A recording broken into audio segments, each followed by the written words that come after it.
Hello friends, நம்ம chat நான் பார்க்க போறோம் அப்படின்னா அனானிஸ்ல படிக்கிற ரெகுலேஷன் 2025 ஸ்டூடெண்ட்ஸ் உங்களுக்கான கொஸ்டின் பேப்பர் ஃபார்மேட் வந்து நிறைய பேர் கேட்டிருந்தீங்க. இதுல ஒன் வேர்டு வந்து எப்படி வரும் அந்த மாதிரிலாம் கேட்டிருந்தீங்க. ஃபர்ஸ்ட் உங்களுக்கு சொல்லியிருக்க எல்லா ரெகுலேஷன் 2025 ரூல்ஸ் எல்லாம் நான் சொல்லிடுறேன். சார் ரெகுலர் அண்ட் அரியர்ஸ் ரெண்டு பேருக்குமே வந்து இந்த பேட்டர்ன் வந்து பொருந்தும். அதாவது ஒன் வேர்டு பேட்டர்ன் வந்து பொருந்தும். ரெகுலேஷன் 2021 கிடையாது, ரெகுலேஷன் 2025 மட்டும்தான். ஸோ இதுல பாத்தீங்க அப்படின்னா கரண்ட் அண்ட் ரெகுலர் சொல்லி மென்ஷன் பண்ணிருப்பாங்க. இது முன்னாடியே வந்து ஒரு சர்க்குலர் உங்களுக்கு தெரிஞ்சிருக்கும்.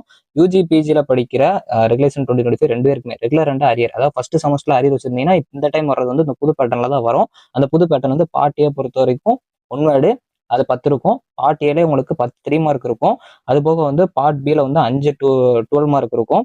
ஸோ டோட்டலா இதுல வந்து உங்களுக்கு சப்டிவிஷன்ஸ் கேட்க வாய்ப்பு இருக்குன்னு சொல்லியிருப்பாங்க. இது யாருக்குன்னு பாத்தீங்க அப்படின்னா பிஆருக்கு, பி பிளான், பிடெஸ்க் இவங்களுக்கு கிடையாது. எம்ஆருக்கு, எம் பிளான் ஸ்டூடெண்ட்ஸ் கிடையாது. அதாவது இது வந்து பிஇ பிடெக், எம்இ எம்டெக் ஸ்டூடெண்ட்ஸ்க்கு உண்டு. ஸோ இப்போ இதுல சொல்லியிருக்கவங்களுக்குலாம் இல்லாம இருக்கும்ல, அவங்களுக்குலாம் பாத்தீங்க அப்படின்னா இங்க வந்து அதே ஃபார்மேட் தான். ஒன் வேர்டு எல்லாருக்குமே இந்த டைம் சேர்த்திருக்காங்க.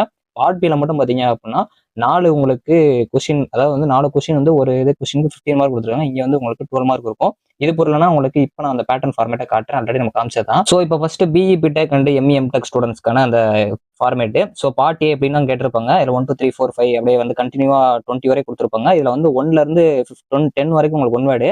இது வந்து மல்டிபிள் சாய்ஸ் கொஸ்டின் தான். ஒன் வேர்டு வந்து எங்களுக்கு எம்சிக்யூ கொஸ்டின் தான் கேட்டிருந்தீங்க. மல்டிபிள் சாய்ஸ் கொஸ்டின்ல தான் வரும். ஃபர்ஸ்ட் செமஸ்டர்ல ஒன் வேர்டு எழுதலனாலும் உங்களுக்கு இப்போ அரியர் எழுதுறீங்கன்னா அதுல ஒன் வேர்டு வரும். அதே வந்து கிளியரா சொல்லியிருக்காங்க. ஸோ இப்போ வந்து 21, 22, 23, 24, 25 இருக்கும். இது எல்லாத்துக்கும் பாத்தீங்க அப்படின்னா 12 மார்க்ஸ் வந்து அலோகேட் பண்ணிருக்காங்க. இது பிஇ பிடெக், எம்இ எம்டெக் ஸ்டூடெண்ட்ஸ்க்கு. இது போக அந்த எம்ஆர்க், பிஆர்க் ஸ்டூடெண்ட்ஸ்க்குலாம் பாத்தீங்க அப்படின்னா இந்த ஃபார்மேட்ல கேட்பாங்க. அதே ஒன் வேர்டு மொதல் 20 இருக்கும். ஸோ அதுல 3 மார்க்ஸ் வரும். அந்த தியரிகம் ஸ்டூடியோ கோர்சஸ் இருக்கும். ஸோ இதுல வந்து மொத்தம் உங்களுக்கு 4 தான். 4 கொஸ்டினுக்கு ஒவ்வொரு 15 மார்க் சப்டிவிஷன் கொஸ்டின். இதான் வந்து உங்களோட ரெகுலேஷன் 2020 பேட்டர்ன். இதை தனியாவே நிறைய பேர் கேட்டிருந்தீங்க. ஒன் வேர்டு பொறுத்தவரைக்கும் எம்சிக்யூ கொஸ்டின் தான். ஸோ அதனால மல்டிபிள் சாய்ஸ்ல நீங்க அட்டன் பண்ணலாம். ஸோ நம்ம இம்பார்ட்டன்ட் கொஸ்டின் இதுக்கு ஏற்ற மாதிரி தான் எடுத்திருக்கோம். அப்கமிங்ல அதுவும் வரும். கண்டிப்பா சப்ஸ்கிரைப் பண்ணிக்கோங்க. தேங்க்ஸ் ஃபார் வாட்சிங்.